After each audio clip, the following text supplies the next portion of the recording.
खादी है, खादी में धागे हैं, धागे में लोग हैं। तो इनका जो परिवार है, एंटाइटलमेंट से जो ग्रस्त ये इनका परिवार है, ये प्रियंका गांधी जी को भी याद रखना चाहिए।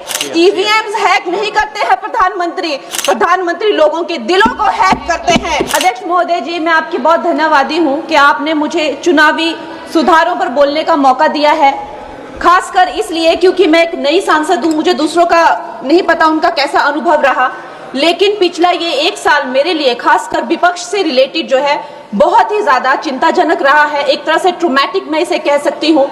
हर दिन इन्होंने यहाँ पे तमाशा किया है, हमारा दिल दहल जाता था इनको देखकर। एसआईआर ये वेल में उतर जाते थे। यहाँ पर इन लोगों ने डराना, धमकाना, धक्का मुक्की, ऐसा कोई इन्होंने किसी तरह की कोई बदतमीजी नहीं है जो एक भी दिन इन्होंने संसद भवन चलने नहीं दिया।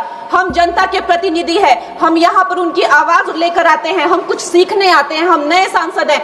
इन्होंने संसद अगर पिछले 2-3 दिन को छोड़ा जाए तो साल पर शायद ही थोड़ा चलने दिया है। एसआईआर कर करके इन्होंने यहाँ पे तमाशे किए, लेकिन अब जब इनको बोलने की बारी आई एसआईआर पे, तो अध्यक्ष महोदय जी हम देख रहे हैं कि कल leader of opposition Rahul Gandhi ji ने, मुझे लगा क्या खुलासा होगा, हम भी बड़े उत्सुक थे, सारी साल हमने एक ही शब्द सुना है, अब ये क्या ग्रैंड रेवलेशन होगी। लेकिन राहुल गांधी जी जो लीडर ऑफ ऑपोजिशन है, उन्होंने कल जब कहा खादी है, खादी में धागे हैं, धागे में लोग हैं, लोगों के अंदर, उनको जब कहा गया कि आप पॉइंट की बात कीजिए, तो उन्होंने कहा कि मैं अपना फ्रेम कर रहा हूं, मैं अपना आर्ग्यूमेंट फ्रेम कर रहा हूं। और इतनी देर बाद जब वो फ्रेम करके पहुंचे तो ले देकर वो वापस उसी अंतर्राष्ट्रीय मूल की महिला, अध्यक्ष जी मैं एक महिला होने के नाते आपसे रिक्वेस्ट करना चाहती हूं कि every woman is entitled to her dignity. वो अंतर्राष्ट्रीय मूल की है, विदेशी महिला है, लेकिन उन्होंने कितनी बार आकर उन्होंने सोशल मीडिया पे कहा है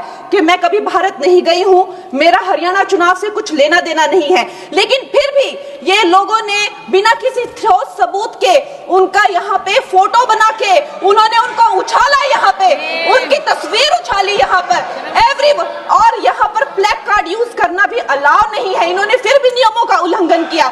मैं चाहती हूँ सबसे पहले तो मैं इस सदन की तरफ से उन महिला से बहुत ही माफी मांगती हूँ कि इस सदन में बिना कि उनकी आजकल जो पर्सनैलिटी राइट्स का भी एक बहुत बड़ा क्राइम होता है, उसके उपरांत उनका फोटो यहाँ यूज किया गया, मुझे बहुत खेद है। भारतीय संसद की तरफ, संसद भवन की तरफ से हम उनसे माफी मांगते हैं।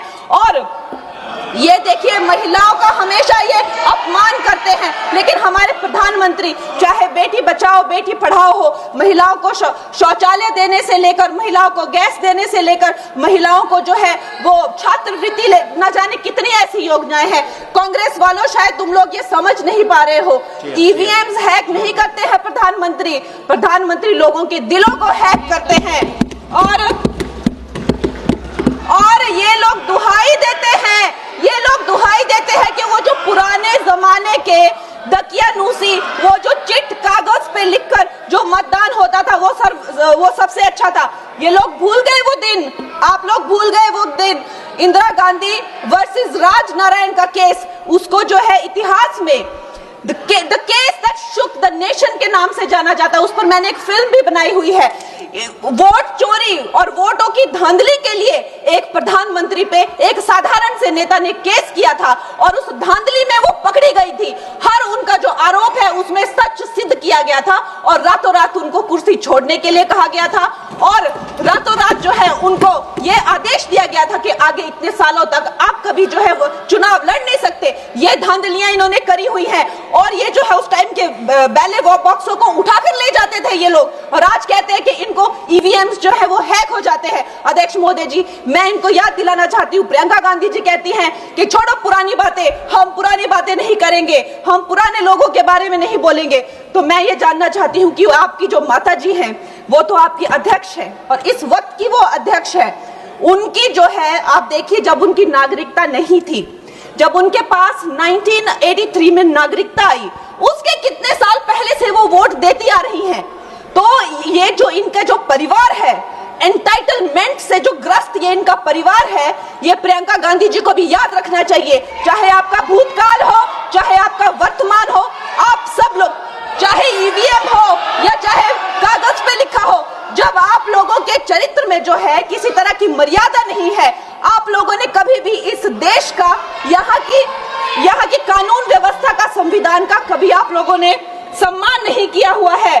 और अध्यक्ष महोदय जी, बिहार में जैसे ही एसआईआर लागू हुआ, हमारी सरकार ने जो है कम से कम 60 लाख से ज्यादा अवैध, अब ये जो सारे अमाननीय वोट कार्ड है, ये सिर्फ घुसपैठियों के नहीं है। कुछ ऐसे लोग हैं जो माइग्रेट हो गए हैं, कुछ ऐसे भी लोग हैं जो इस दुनिया में है ही नहीं। 60 लाख से ज्यादा। और अगर वो लोग जेन्युइन थे तो उन्होंने, किसी ने तो रिक्वेस्ट करनी चाहिए थी कि भाई मेरा वोटर आईडी कैंसिल हुआ है। उसके उपरांत जो है 21 नए वोटर आईडी जो है उन्होंने दिए हैं। और इस तरह का एक माहौल बना बिहार में कि आज तक की सबसे ज्यादा वोटिंग जो है 67% वोटिंग हुई। नागरिकों में ये उत्साह जगा कि जो है इस तरह की जो क्लेंजिंग प्रोसेस है वो होना चाहिए। मैं एक देशभक्त होने के नाते अध्यक्ष महोदय जी, मैं ये प्रपोज करना चाहती हूँ कि हमारे देश में जो है हमेशा महीने 2 महीने बाद हमारे जो शीर्ष नेतृत्व हो गए, सारे अधिकारी हो गए, हमारे जितने भी रिसोर्सेज हैं, हम लोग उनको हर महीने 2 महीने में इलेक्शंस में जो है पुश कर देते हैं। इससे हमारे देश का बहुत ही भारी नुकसान होता है। और मैं ये चाहूंगी कि 1 नेशन 1 इलेक्शन, जो नरेंद्र मोदी प्रधानमंत्री जी जो कहते हैं कि एक वोटिंग जो है डेमोक्रेसी के उत्सव के रूप में, जैसे कि दिवाली होती है, होली होती है, उस रूप में मनाया जाए। क्योंकि ये सिर्फ सरकार का ही नुकसान नहीं है, 10,000 करोड़ से ज्यादा का जो नुकसान होता है सिर्फ वही नहीं है, लेकिन मुझे लगता है कि धीरे धीरे हमारे जो नागरिक भी है उनमें जो वोटिंग फटीक है, बार बार उन्हें जागरूक करना, बार बार कई जगहों से जहां वो काम करते हैं वहां से उनको ट्रैवल करके अपने नेटिव प्लेसेस पे आना और बार बार मार्केटिंग करके, it is exhausting for the whole ecosystem.